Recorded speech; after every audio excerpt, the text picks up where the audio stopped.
Graça e paz em nome de Jesus, amém? Que bom ter você aqui conosco essa noite, principalmente você que visita pela primeira vez. Queremos estender os braços e dar uma boa acolhida. E não esqueça, ao final da nossa celebração, passar ali no nosso espaço Conexão, porque a gente tem muito interesse em poder te conhecer e poder também te dar um presente especial ao final do nosso culto aqui.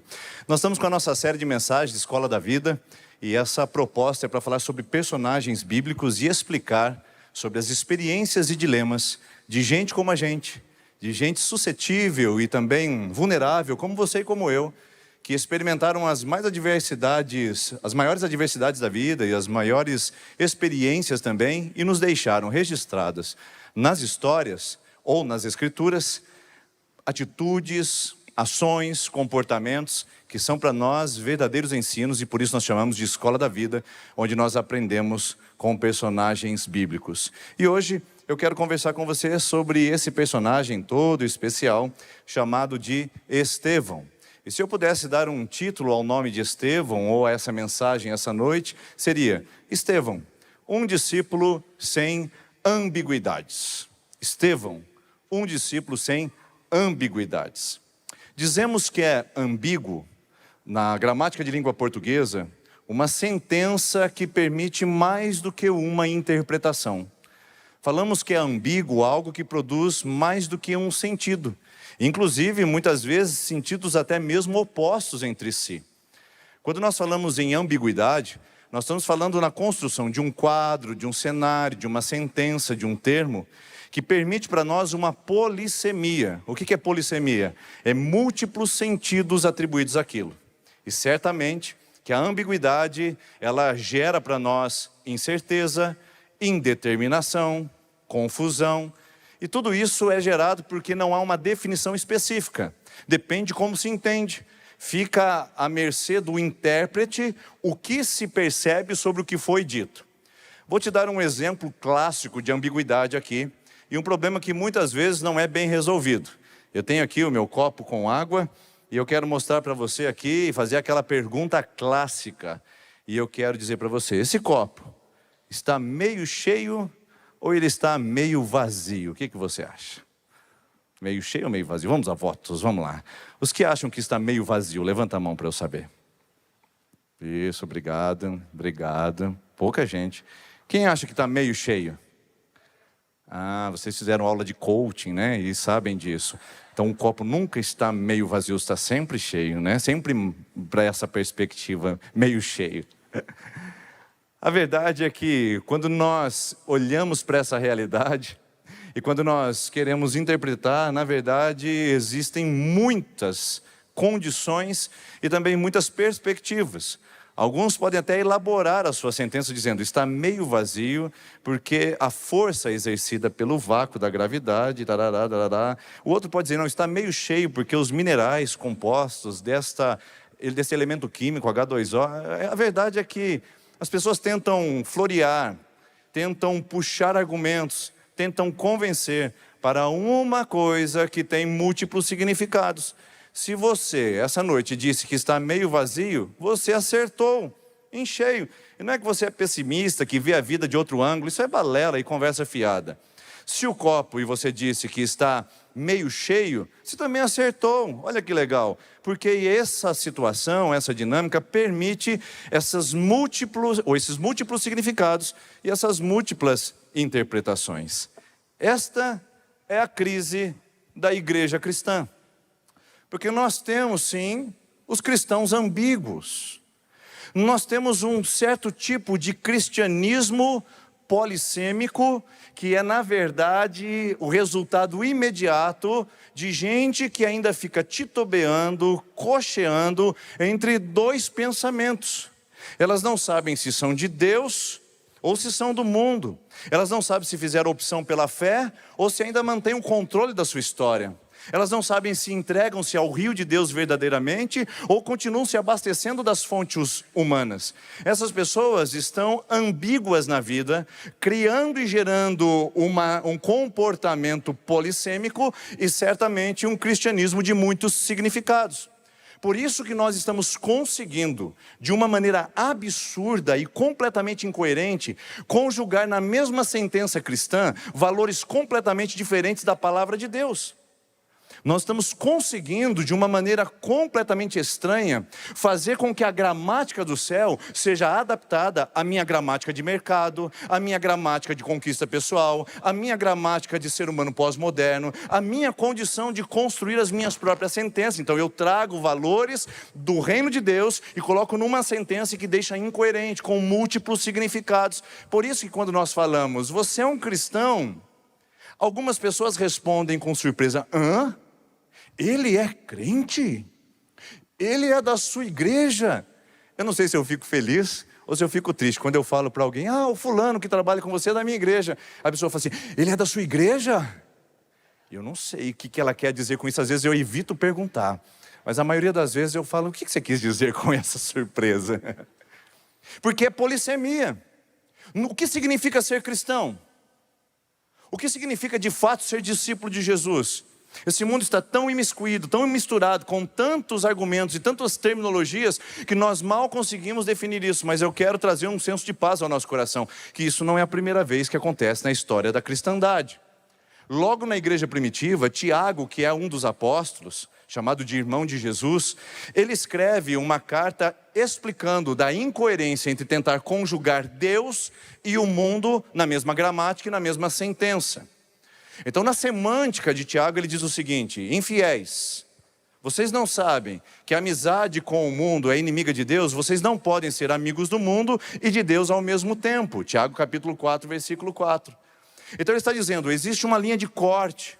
Não dá para ficar cocheando, não dá para ficar titubeando entre dois pensamentos, entre múltiplas interpretações. Ou você é dele ou você não é, ou é do céu ou é do inferno, ou o caminho é estreito ou é largo, ou a porta é estreita ou ela é espaçosa. Não tem como você fazer uma outra possibilidade de argumentação. E aí o Tiago vai cortar com a espada da palavra esse texto que para mim é fundamental para entendermos. Ele diz, aproximem-se de Deus e Ele se aproximará de vocês. Vocês que são pecadores, limpem as mãos. E vocês de mente dividida, purifiquem o coração. A palavra mente dividida é traduzida em outra interpretação, ou em outra versão da Bíblia, como ânimo dobre. Porque a palavra grega é dipsikos. Psikos você sabe do que é, do psique, ou seja, da mente. Então ele diz, dipsikos é aquele que tem uma mente ambígua. Aquele que tem uma mente que tem múltiplas interpretações de como viver o Evangelho. E Tiago fala, não irmãos, não é coerente que assim seja. Não devemos ser dessa maneira no mundo. E devemos manifestar evidentemente o que é a vontade e o propósito de Deus. Por isso nós estamos sim, vivendo em nossos dias um certo tipo de cristianismo polissêmico, resultado de cristãos ambíguos, que estão meio cheios de Deus, ou meio vazios dele. E como fazemos para resolver esse problema? Como fazemos para ter um cristianismo que não seja apático, frouxo, que não seja descaracterizado, que não seja tímido, mas que seja potente, poderoso, que tenha autoridade na vida e nas palavras? Como fazemos para construir um evangelho em nossas vidas que tenha um único significado, cuja experiência traz ao outro a percepção, eu estou diante de um fato irrefutável, não há uma outra interpretação, essa pessoa é de Deus, e ponto final. E eliminarmos aquela conversa do cristianismo do mundo atual de que, será que ele é mesmo? Será que ela é convertida? Será que ele passou pelo processo da cruz de fato? Eu quero propor uma solução para você. E vamos começar com a nossa dinâmica aqui. Podemos fazer e podemos ter uma maneira de resolver a nossa dificuldade, indeterminação e indecisão sobre esse elemento. O copo está meio vazio ou meio cheio? Depende de como você vê. E aí você vai dizer, pastor, não tem como resolver esse problema. Porque depende da perspectiva. Depende da subjetividade de cada um. Olha que palavra bonita, subjetividade. Isso é muito bonito. Foro íntimo, liberté, fraternité, égalité. Lemas da Revolução Francesa que são hoje fundamentados no indivíduo, ou seja, é a minha verdade, é a minha percepção, é o meu fundamento. Mas eu quero dar para você aqui uma dinâmica para dizer que nós não teremos uma outra maneira de interpretar e de ver essa realidade. Então, existe uma forma de resolver esse problema, se o copo está meio cheio ou meio vazio. E eu vou apresentar para você agora esta maneira. Garrafinha, um oferecimento Somos Casa, da nossa igreja. E nós vamos resolver o problema de uma vez por todas, esse negócio de ambiguidade. E agora, para vocês, os pessimistas que não fizeram coach, eu quero perguntar para você, o copo está meio cheio ou está meio vazio? Tem alguém que ainda acredita que ele está meio vazio? A terra é plana? Não tem mais dúvida. Só tem uma determinação. Não tem mais espaço para múltiplas interpretações. Não tem problema de perspectiva. Não tem problema de subjetividade. Não tem problema de foro íntimo. Meu Deus, o copo está cheio, ponto final. Ele não está nem meio cheio. Ele está completamente cheio. E fim de conversa. O que aconteceu aqui, queridos? É o mesmo copo, a mesma água, o mesmo cenário, o mesmo pastor segurando. O que foi que mudou nessa realidade? Nós estamos diante de uma evidência irrefutável, indiscutível. O copo está cheio e ponto final. Por isso eu quero dizer para você que contra evidências não tem como ter múltiplas interpretações. Quando as pessoas verem e enxergarem que o Evangelho nos preenche por completo, não existe espaços para uma polissemia. Ou seja, quando nós de fato vivemos Cristo em nossa vida, não há mais margens para possíveis interpretações, se é ou se não é, se vive ou se não vive. Há uma única evidência: ela é de Deus, e ponto final. Ele é um empresário de Deus, ela é uma estudante de Deus, ele é um universitário de Deus, ela é uma mãe solteira de Deus, ele é um homem de Deus, ele é um adolescente de Deus, e ponto final. Sem essa outra conversa dizendo, será que? Por isso que para mim Estevão passa a ser um homem para ser notado, percebido nas Escrituras, porque além de ele ser um cristão sem ambiguidades, ele é um discípulo evidente. E aqui nós temos sim uma ambiguidade de novo. Perdão, queridos, a palavra foi mal construída, mas foi intencional. Quando nós falamos que discípulo evidente o Estevão era, eu estou dizendo que ele era evidente em duas possibilidades de interpretações. Uma, ele era evidente porque ele estava em evidência. É óbvio, um homem como aquele, com aqueles atributos, com aquelas características, certamente estaria à frente, liderando, se posicionando como uma referência em sua comunidade. Então sim, Estevão era evidente. Mas a segunda interpretação é que ele era um discípulo evidente, porque as pessoas viam nele, não só porque ele estava à frente da comunidade, mas porque as pessoas viam evidentemente, irrefutavelmente, indiscutivelmente, ou outros sinônimos que você encontrar agora, porque os meus acabaram, para dizer que Estevão era um homem que sem dúvidas era tomado, cheio e completo de Deus. E como é que Estevão aparece na Bíblia? Ele aparece da seguinte perspectiva. São apenas 3 capítulos que registram de uma maneira bem resumida a sua história. Mas a verdade é que em Atos capítulo 2, um grande número de pessoas vem até Jerusalém, e os judeus helênicos que moravam fora de Jerusalém vinham à festa do Pentecostes, e lá eles tiveram uma experiência com Deus, com o Espírito Santo e com a salvação em Cristo, e ali ficaram e não voltaram para sua casa. De tal maneira que houve um problema social, ao ponto que os apóstolos recebiam as ofertas, porque as pessoas vendiam as suas propriedades e colocavam aos pés dos apóstolos, não para dar dízimo na igreja, mas para sustentar um problema social, onde as pessoas queriam morar em Jerusalém, porque elas tinham a perspectiva da volta imediata do Salvador, e não queriam voltar para suas casas, e queriam aprender e viver do Evangelho ali. Em Atos capítulo 3, o grupo aumenta. Atos capítulo 4, diante de um milagre na porta formosa do templo, isso explode. Atos capítulo 5, depois da morte de Ananias e Safira, o Evangelho se torna cada vez uma autoridade maior no meio do povo. E em Atos capítulo 6 surge um problema. Sim, porque basta a igreja crescer, ela começar a dar problema. Ah, como é bom a igreja pequenininha, gente. Os problemas sob controle, a situação debaixo de uma visão próxima.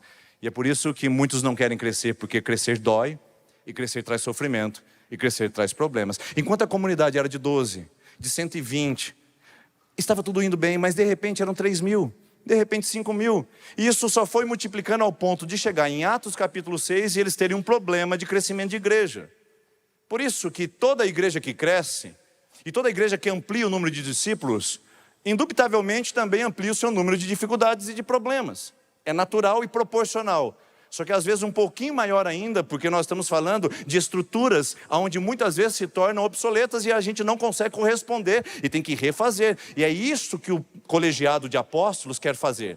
Eles olham a estrutura e as viúvas gregas estão sendo esquecidas na entrega da cesta básica. As viúvas do time do Estevão, que era helênico. O Estevão, que também veio de fora de Israel para o Pentecostes, estava com um problema sério. E aí o colegiado apostólico transforma a estrutura e diz, a gente precisa fazer uma coisa em relação a isso. E aí eu trouxe o texto para você acompanhar comigo, dá uma olhada. Naqueles dias, crescendo o número de discípulos, os judeus de fala grega murmuravam contra os judeus de fala hebraica, porque as suas viúvas estavam sendo esquecidas na distribuição diária de alimento. Por isso os 12 reuniram todos os discípulos e disseram, não é certo negligenciarmos o ministério da palavra de Deus a fim de servir à mesa. Está vendo o problema? Então a gente precisa resolver essa situação.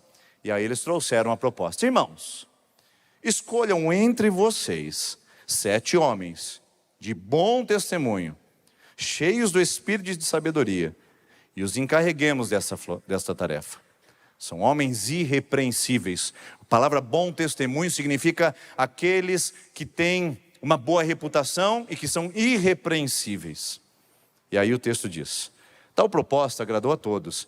Então escolheram Estevão, homem cheio de fé e do Espírito Santo, além de Filipe, Prócoro, Nicanor, Timon, Pármenas, Nicolau, que havia se convertido ao judaísmo e era proveniente de Antioquia. Percebam que Estevão tem um destaque especial. Ele não é só o Estevão, ele é o Estevão cheio de fé e também cheio do Espírito Santo. Apresentaram esses homens aos apóstolos, quais oraram e lhes impuseram as mãos. Assim, a palavra de Deus se espalhava, crescia rapidamente o número de discípulos em Jerusalém. Além disso, um grande número de sacerdotes obedecia à fé. Estevão, homem de Deus, cheio da graça e do poder de Deus, realizava grandes maravilhas e sinais no meio do povo. E o texto continua dizendo depois, você pode ler na sua casa, que ninguém poderia resistir à sua palavra.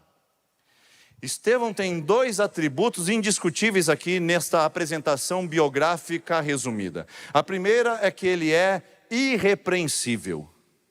Um homem que é de boa reputação e é reconhecido como testemunha de Jesus no seu meio.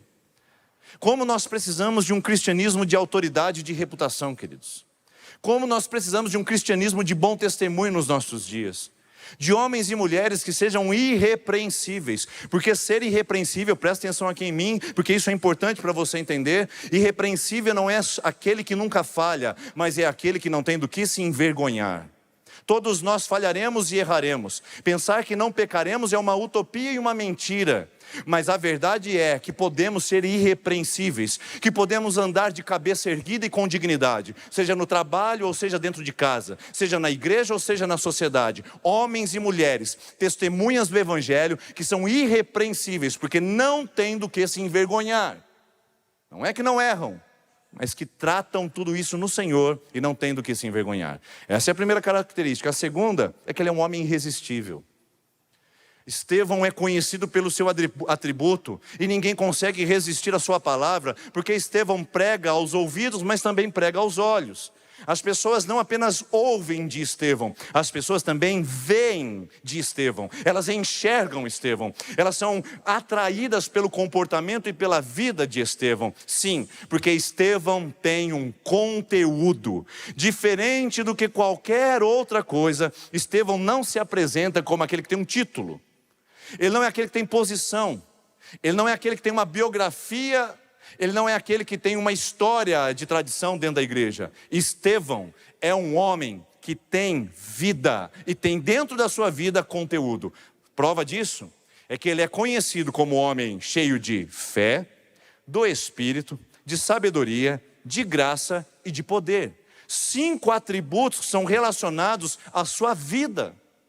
Você viu que, dentre todos os nomes escolhidos para o serviço às mesas das judias, ou melhor, das viúvas helênicas, estão apenas 7 nomes, mas apenas um tem descrição do seu atributo: Estevão, homem cheio da fé e do Espírito Santo. Imagina você ser conhecido assim. Imagine as pessoas anteciparem a sua vida com o atributo que você tem em Deus. As pessoas estavam lá no corredor da igreja e disseram: hoje é o Estevão que vai pregar. Um visitante olhou e disse assim: mas quem é o Estevão? E eles disseram: não, Estevão é um homem cheio do Espírito e de fé. É preciso ser conhecido assim? Quem vai ministrar na igreja hoje? Ah, é aquele pastor. Qual é esse pastor mesmo? Qual que é a rede social dele? Não, você não precisa saber. É um homem cheio do Espírito e cheio de fé. Era assim que ele era conhecido, pelo seu conteúdo. Estevão não era conhecido pela cidade que ele morava, pelo bairro que ele habitava, não era conhecido pelo currículo que ele tinha, pela universidade que ele frequentava, pelos seguidores que ele possuía. Estevão era conhecido pelo seu conteúdo. Quiçá, irmãos, quem dera Deus permitisse que a nossa igreja fosse conhecida não pela localização geográfica, não pelo espaço bonito e agradável que ela tem, não pela estrutura e programações que ela possui, não pela qualidade do seu orador e nem pelas suas condições técnicas de adoração, mas fosse conhecida por ser uma igreja cheia, cheia de gente cheia, cheia de gente plena, onde as pessoas dizem: onde você vai? Eu vou na segunda IPI. Por quê? Porque lá tem homem de Deus, porque lá tem uma mulher de Deus, porque eu sou um homem de Deus, porque você também pode ser um homem de Deus. Quem dera nós fôssemos conhecidos, não pelo título, não pelo dinheiro, não pela posição, não pela quantidade de seguidores, mas fôssemos conhecidos pelo conteúdo que temos e que transborda e que fica evidente ao mundo. Lembre-se, contra evidências não há argumentos. Quantos de nós estamos deixando evidentes que somos de fato discípulos de Jesus? Quantos de nós somos mais conhecidos pelo currículo, posição, lugar que moramos, status quo, do que de fato o conteúdo que temos no Evangelho e em Cristo? É uma boa pergunta para a gente iniciar a nossa conversa sobre as características e atributos colocados sobre Estevão para descrever esse homem. E que eu quero ser objetivo e pontual. Por quê, irmãos? Porque vocês estão em círculos agora nessas próximas semanas. Inclusive essa semana é o 3º dos 6 encontros que teremos. E vocês vão discutir nos círculos as características tão maravilhosas desse homem, vão aplicar para você. Porque eu tenho certeza que você vai pregar muito melhor do que eu nos círculos. Porque você vai trazer a sua vida como oportunidade de interpretação da própria vida de Estevão. E você vai fazer um raio-x da sua alma e compartilhar de uma maneira amigável, sincera e destemida num grupo de segurança, onde você olha um no olho do outro e diz: para mim Estevão era assim, eu preciso me comportar assim, tem áreas da minha vida que eu preciso fazer assim. Agora, a verdade é que eu vou ser pontual para dar a oportunidade para você ampliar esse conhecimento quando você sentar em círculos durante essa semana. Então, para mim, Estevão não é só um discípulo evidente, ele é um discípulo evidentemente cheio. Em primeiro lugar, ele é evidentemente cheio do Espírito. Este é um atributo de um homem que passa tempo e gasta da sua vida para ter mais de Deus. Ser cheio do Espírito Santo é uma ordem de Deus e não uma sugestão. Ser cheio do Espírito Santo é um mandamento e não uma opção para nós que somos crentes. Eu estava falando essa manhã sobre isso e eu me lembrei de que a nossa cultura evangélica e da nossa cristandade atual tem grande dificuldade de entender a plenitude do Espírito Santo. Primeiro, porque nós entendemos que ser cheio do Espírito Santo muitas vezes está relacionado a atitudes tresloucadas, insanas, exageradas, advindas do mundo neopentecostal ou até mesmo com paradigmas pentecostais. Então muitas pessoas dizem: eu não quero ser cheio do Espírito Santo porque eu não sou como aquele determinado grupo. Erro, falha. Estamos introjetando pensamentos que são insuficientes para interpretar o que significa ser cheio do Espírito Santo. Em segundo lugar, e o mais grave, é que muitos de nós achamos que não temos o direito e nem temos a responsabilidade de vivermos uma vida cheia, plena de Deus, porque pensamos que isso é para clérigos, que isso é para pessoas privilegiadas e mais prestigiadas. Ser cheio do Espírito Santo é função de quem carrega microfone. Ser cheio do Espírito Santo é função de quem está no altar ou na plataforma. Ser cheio do Espírito Santo é responsabilidade de quem lidera. Mentira da barata e também do diabo. É mentira. Porque Efésios capítulo 5, versículo 18 diz o seguinte: meus irmãos, não se embriaguem com o vinho, no qual há contendas e dissolução, mas encham-se do Espírito Santo. Paulo dá uma ordem à igreja. Ser cheio do Espírito Santo não é só a minha responsabilidade, embora eu esteja consciente de que eu preciso sê-lo, mas é sua também, como mulher, como homem, como jovem, como crente. É sua responsabilidade andar na plenitude do Espírito Santo. Essa conversa de que o Espírito Santo é para uma estirpe privilegiada é do mundo medieval, quando a Igreja Católica Apostólica Romana separou os estamentos de autoridade e colocou os leigos, os clérigos, os bispos, o alto clero e o Papa, e disse: estes aqui sim, estes daqui não. E até hoje, você sentado nessa cadeira, ainda tem a cultura da igreja medieval imperando na sua vida, dizendo: eu não, ele sim, eu não, e aquela sim. Irmãos, ser cheio do Espírito Santo não é um atributo que deveria ser registrado apenas para Estevão, mas para Fernanda, para o Marcos, para o José, para o João, para a Maria, para a Gabriela, para todos, porque é um mandamento e é uma ordem. Estevão não é um cristão ambíguo, não é um discípulo polissêmico, porque ele está cheio de um conteúdo: do Espírito Santo de Deus. E Paulo diz em Gálatas capítulo 5, ele diz: andem em espírito e jamais vocês satisfarão os desejos da carne. É isso, quanto mais cheio você está do Espírito, menos espaço tem para que essa carne manifeste. Essa é a primeira qualidade, linda qualidade de Estevão. A segunda é que é um homem cheio de sabedoria. Sabedoria é diferente de dado. O que é um dado? É uma informação sem ser processada. 5.000, isso é um dado. Agora, quando eu falo informação, eu dou um passo maior. 5.000 cristãos, opa, eu tenho aqui uma informação. Dado, informação. E o nosso mundo está cheio de informação. Se você digitar Jesus no seu operador de busca, você vai encontrar 3 a 7 milhões de resultados. Informação sobre Jesus não falta.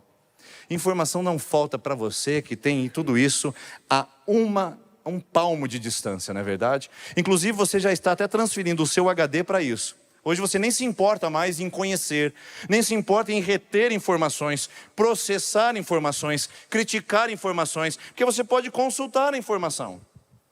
Esses dias eu perguntei para o jovem: você sabe quando foi o ano de fundação da Tchecoslováquia? Ele disse: sei. Eu disse: uau, estamos diante de uma pessoa que alto QI.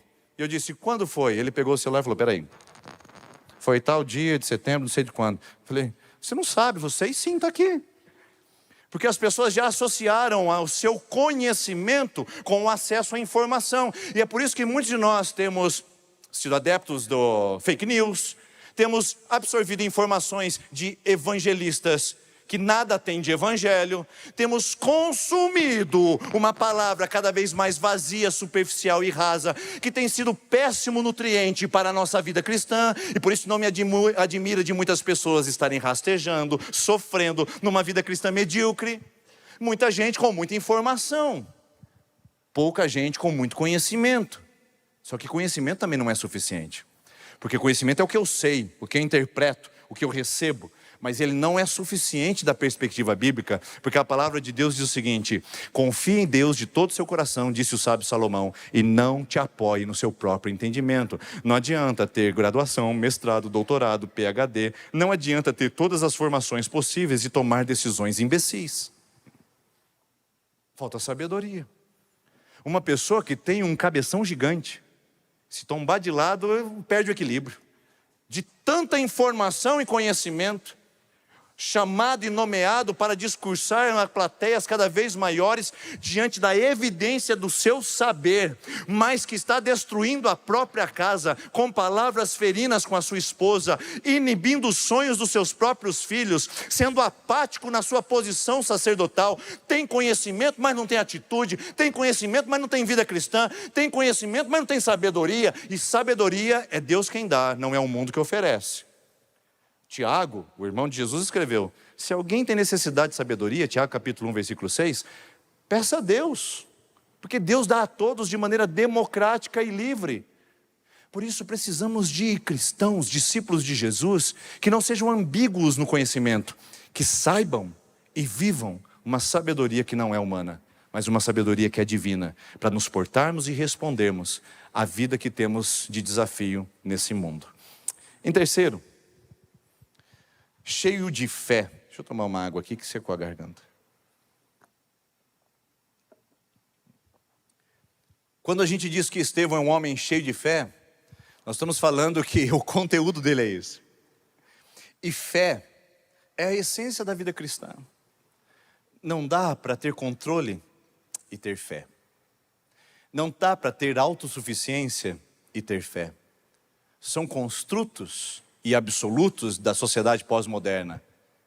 Você pode, você consegue, você é autossuficiente, você está no controle do seu destino. Isso não é fé. Fé é sujeição. Fé é submeter ao invisível e saber que o nosso Deus é quem governa e que controla.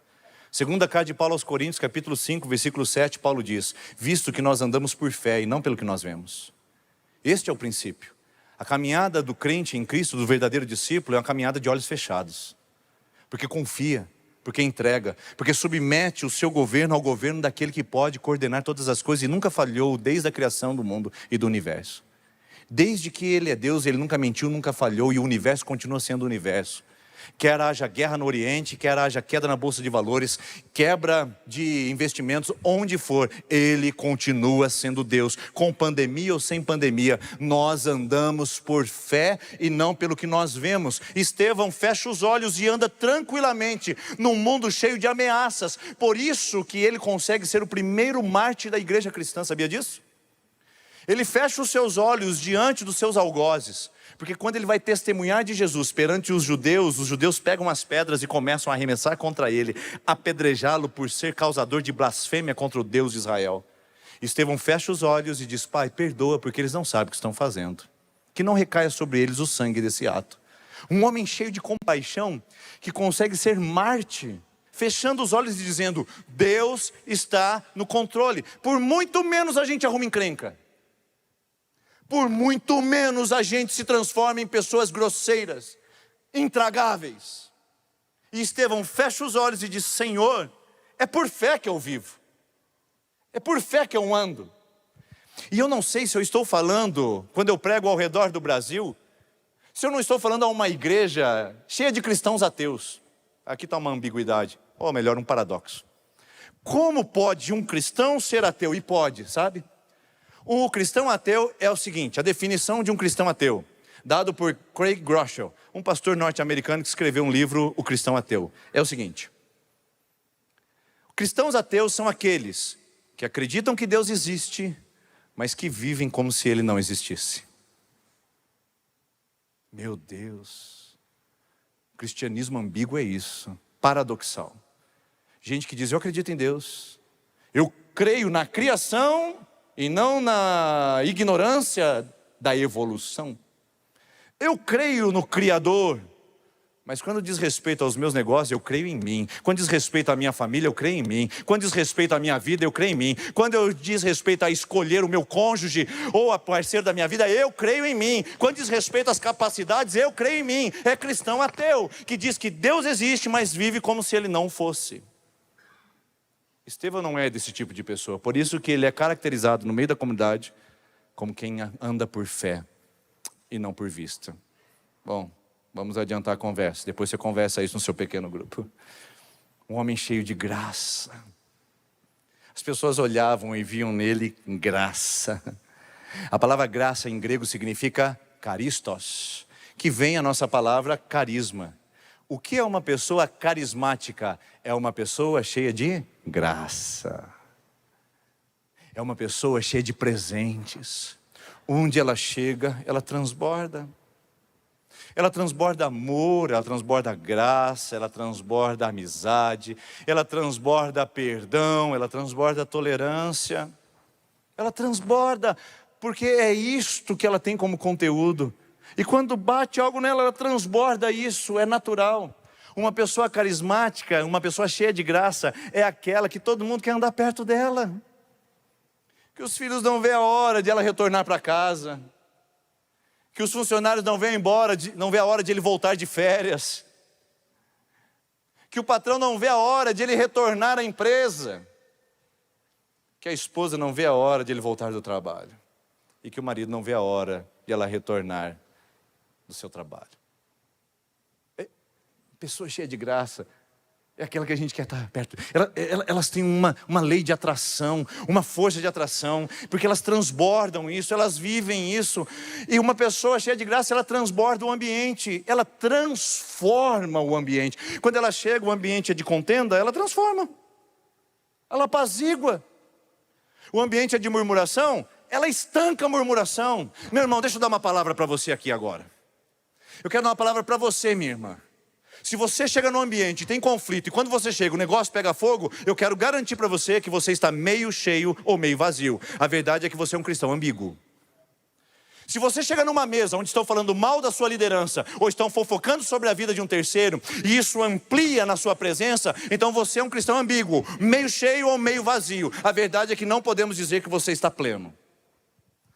Porque esses diáconos que foram escolhidos, esses 7 homens, foram escolhidos para resolver conflito e para diminuir a murmuração da igreja.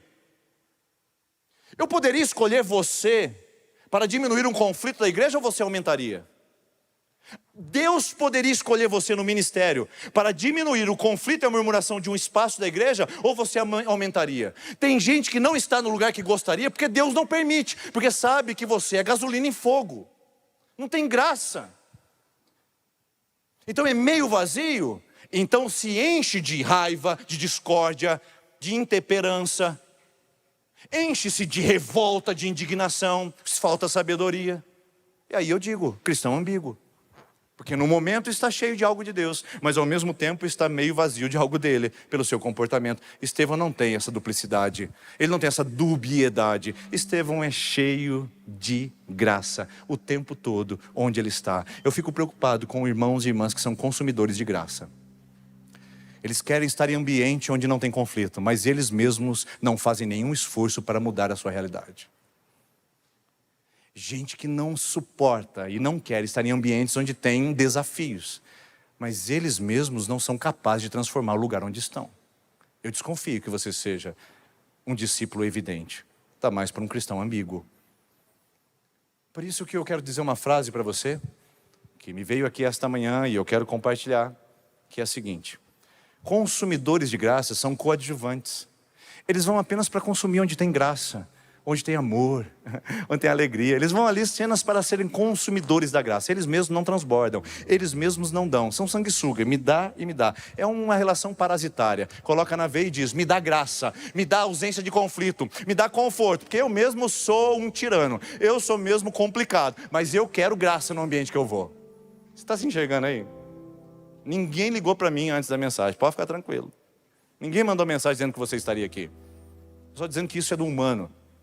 E como diz o Nietzsche, somos demasiadamente humanos. E aí, todos nós convivemos esses mesmos dramas. Então o consumidor de graça fica, graça, graça, graça, me dá, me dá, me dá, me dá, me dá, e ele mesmo não transborda. Ele é coadjuvante de graça. E um coadjuvante de graça, geralmente é protagonista de desgraça. Porque quem não tem a graça em si, e só tem a graça terceirizada aos outros, ele mesmo é portador da desgraça. O que é uma pessoa que não tem a graça? É um desgraçado. Então eu quero dizer para você, em nome de Jesus, com muito amor e muita sabedoria. E na verdade, meus irmãos, me perdoem, porque eu não sei como ser mais meigo, eu não sei como ser mais delicado em afirmar isso. Mas eu quero dizer uma palavra, a partir de Estevão, para você trazer para o seu coração e eu também para o meu. Se nós somos coadjuvantes da graça, apenas consumindo, é possível que nós sejamos protagonistas de desgraças, apenas transformando os ambientes perto de nós em catástrofe, caos, miséria e mediocridade. Estevão é um homem que transborda a graça. E isso faz toda a diferença, porque as pessoas conhecem assim. E por fim, o texto diz, e não eu, em todos os atributos que você leu comigo aqui no começo dessa palavra, o texto diz que Estevão é um homem cheio de poder. Poder. O que falta para o cristianismo atual não é mais mídia. O que falta para o nosso cristianismo ser mais relevante e responder aos desafios de um mundo sem Deus, não é homens mais habilitados, não é gente mais esclarecida, O que o nosso cristianismo precisa, queridos, é de mais poder, é de mais dínamos. A palavra poder aqui nesse texto significa dínamos em grego, que vem a palavra dinamite, que vem a palavra dinâmica. Atos capítulo 8, e vocês receberão poder, dínamos, para serem as minhas testemunhas. Estevão tinha poder porque ele era testemunha de Cristo. Poder, queridos, não é elucubração. Poder não é falatório, poder não é programação, poder não é entretenimento, poder não é doutrina. Poder é a ação de Deus em nós, uma dinamite explodindo na nossa vida e alcançando pessoas. As pessoas olhavam para Estevão e diziam: aí vem a dinamite, aí vem a explosão de graça, a explosão de fé, a explosão do Espírito, aí vem a explosão de sabedoria. Será que alguém poderia olhar para mim, olhar para você, olhar para a nossa estrutura de vida e dizer: eis aí uma explosão de vida? Será que alguém poderia olhar para a segunda IPI de Maringá e muito mais do que os nossos cultos bonitos de domingo à noite, pudessem olhar durante a semana uma explosão de graça, de misericórdia, de amor, de evangelismo, de vida para além dessas paredes? Porque o que falta para o cristianismo não é informação, o que falta é poder, poder do Espírito, poder do alto. Por isso que Paulo diz em 2 Coríntios capítulo 2, versículo 4: a minha palavra e a minha pregação não consistiram em palavras persuasivas de sabedoria humana. Paulo não leu o livro A Arte da Persuasão para poder convencer os cristãos. E ele continua dizendo: e não consistiram em palavras persuasivas de sabedoria humana, mas em demonstração de espírito e de poder. Dínamos, dinamite, dinâmica. E ser dinâmico não é ter programações. Ser dinâmico é ser tomado pela vida de Deus em si, pela vida de Cristo. Por isso, esses dias uma pessoa conversando comigo me deixou bastante reflexivo e um pouco chateado. Ela olhou para mim e disse: pastor, que bonita a igreja, né? Está bastante dinâmica, com bastante programações. Eu tenho acompanhado nas redes sociais. Eu fiquei triste com essa informação, porque ele associou o dinamismo da igreja com programações. E eu quero pedir para você que é membro dessa igreja, e peço licença aos visitantes: nunca associe a quantidade de programações de uma igreja com o poder do Espírito Santo. Porque antes de ontem à noite, numa vigília, nós estávamos em algumas dezenas de irmãos em oração, e ninguém estava sabendo e não saiu na mídia social, mas tinha algo de Deus fluindo naquele lugar. Ontem à noite os jovens estavam aqui nesse espaço em oração, num momento de quebrantamento maravilhoso e cheios da presença de Deus, e isso não apresentou-se como um grande evento da nossa comunidade. Não colocamos em cartaz e não divulgamos na mídia social. E quem disse que programação é dinamite? Às vezes ela pode ser apenas um entretenimento. Por isso não é o recurso que temos, não é a programação que realizamos, não é a caracterização dos nossos ministérios, não é abrir mais oportunidades de servir na igreja. O que traz dinamismo à igreja não é o seu líder ou o seu pastor, não é o seu colegiado ministerial. O que traz dinamismo a uma igreja não é a sua condição socioeconômica. Como alguns pastores dizem: se minha igreja fosse mais rica, eu faria o que a sua igreja está fazendo. Uma igreja dinâmica não é pela qualidade que ela possui das suas economias, mas da qualidade dos seus membros, que são cheios de Deus, tomados por Deus, repletos de Deus, plenos de Deus, reproduzindo na vida uma explosão de graça. Não vamos deixar de fazer programações e atividades, mas não deixaremos isso acontecer sem a dinamite, sem a presença, sem o dínamos que só Deus pode dar, e que o Estevão tinha, que Paulo chamava, e que nós precisamos desesperadamente da dinamite do poder de Deus na nossa vida. Para concluir, queridos, a minha pergunta para você é: onde é que esse ensino de Estevão chegou ao seu coração? De onde ele recebeu isso? De quem ele aprendeu? De Pedro? Porque Paulo ainda não estava lá. Do Tiago? Tiago é um cara bem sábio. Tomé? O Tomé não era muito cheio de fé, não. Já sei, o João. Não, o João também não vale nesse momento. Bom, com quem será que ele aprendeu? Quem é a referência de Estevão para ele ser um homem cheio? A palavra cheio em grego significa plerós, que tem a teologia do pleroma, ou seja, a plenitude dos tempos, quando Jesus vai voltar. Plerós, que vem do termo plenitude, do nosso vocabulário.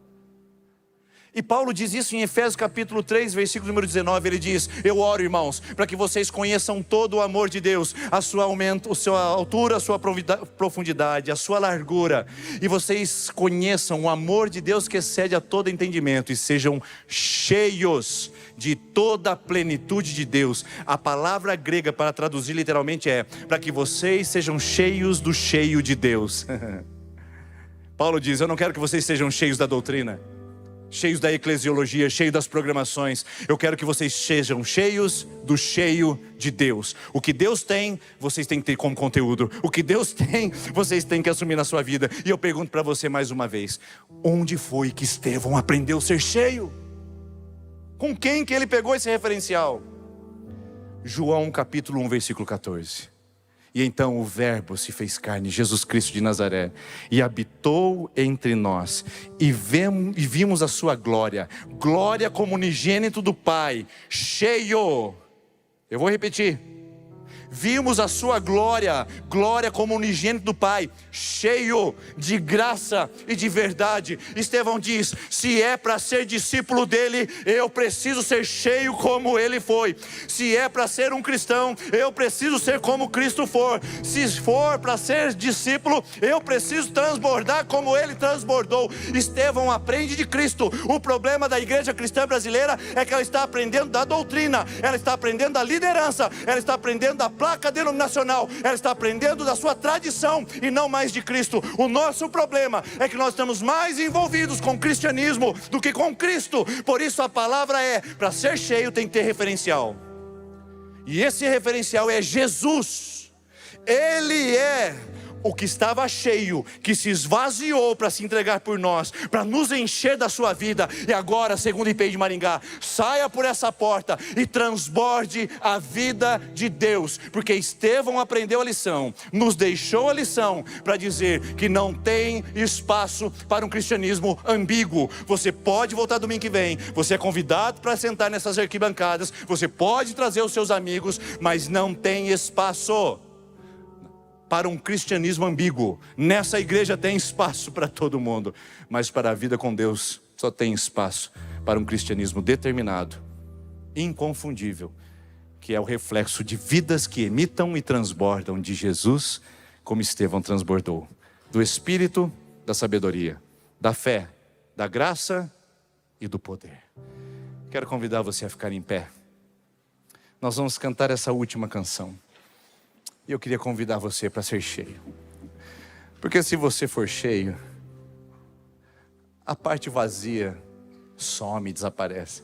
Se você for cheio de Deus, a parte que poderia ser colocada como promiscuidade, poderia ser colocada como perversidade, poderia ser colocada como raiva, discórdia, rancor. Se você for cheio de Deus, não haverá espaço para outro preenchimento na sua vida. Por isso, seja cheio, seja cheia.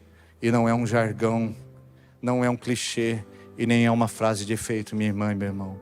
Você precisa ser cheio, para que o vazio que aparece na sua vida, e que você se envergonha disso e sabe do que eu estou falando, seja subtraído e seja sugado pelo cheio de Deus em sua vida. E só tem um jeito de fazermos isso: pedimos ao Espírito Santo que Ele venha nos encher com a sua presença e sua glória. Então use essa canção para que a gente possa orar juntos sobre isso.